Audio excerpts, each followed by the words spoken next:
Hey there guys, so today's video is about Girl Online by Zoe Sugg, aka Zoella.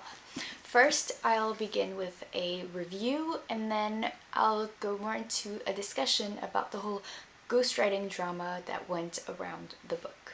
Girl Online is the first book in a two-book deal with Penguin, and I personally think it's a good standalone book. I don't see the need for a sequel, to be honest, so I don't know if I'll read it. If I do, it's just purely by curiosity, but not because I think it needs a sequel.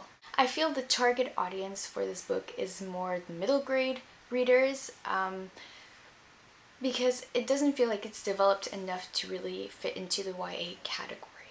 The story is about the main character, Penny, who has an online anonymous blog called Girl Online where she talks about her everyday life and problems.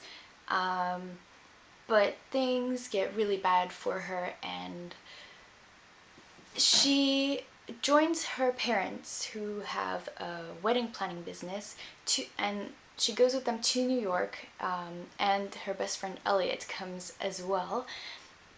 And there she meets a mysterious boy called Noah.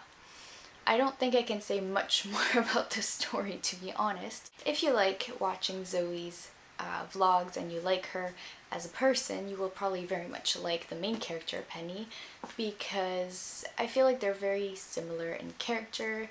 For me, Penny is like the fictitious version of Zoe, so if you're a fan, you will probably like it.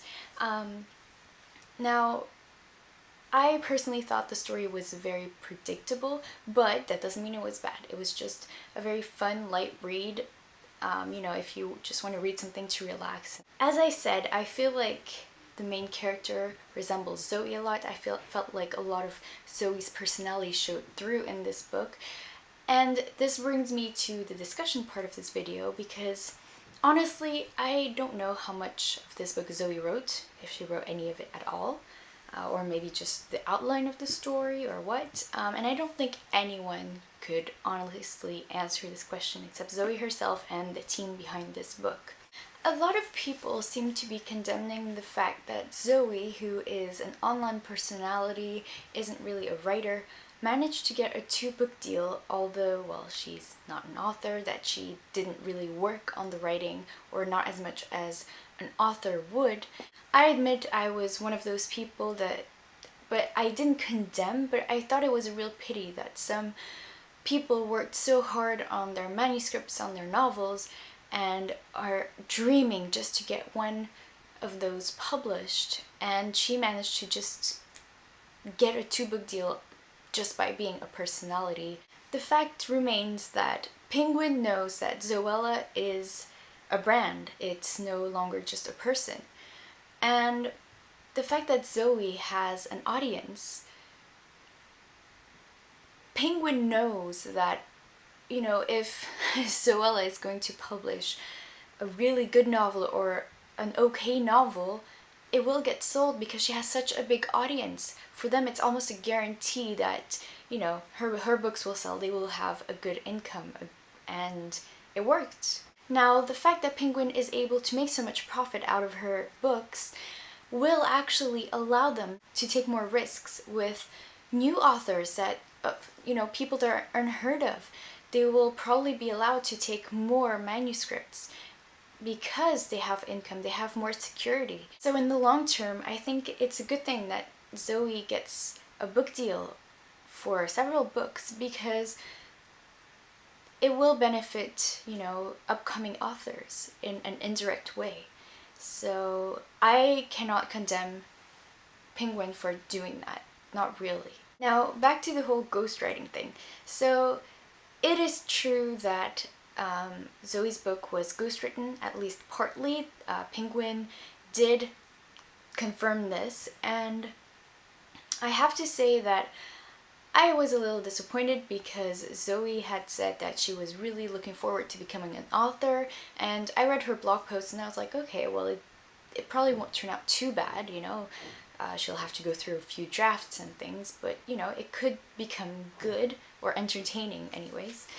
And then I did some more research into ghostwriting. it turns out that approximately 50% of books are actually ghostwritten. It's generally more in the nonfiction department, in which 80% of books are ghostwritten. That kind of shocked me, but in a way it makes sense. A lot of people want to publish books and everyone pretty much says, well, I don't have time, so they will hire someone else who has the time and talent to write their book for them. So at the end of the day, ghostwriting is just a really common practice. I can't condemn it, I can't say I'm for it, because I don't really know enough about it, so I'm not even going to go into that. What I liked about the fact that Penguin made a book deal with Zoe is that she has an audience. She has an audience of teenagers, young teenagers, and the fact that she's publishing a book will probably incite them to buy it and then read. If her book manages to get more people to read, I think that it's a good thing. Then Penguin did a fantastic thing.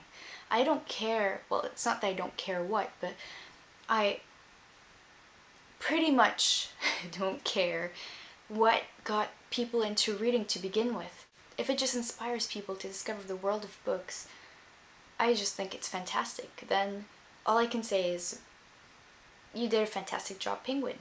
So I hope this book, despite all the criticism it's gone through just because it was ghostwritten, I hope it does inspire people to read. If that happens, I just think that it's worth it.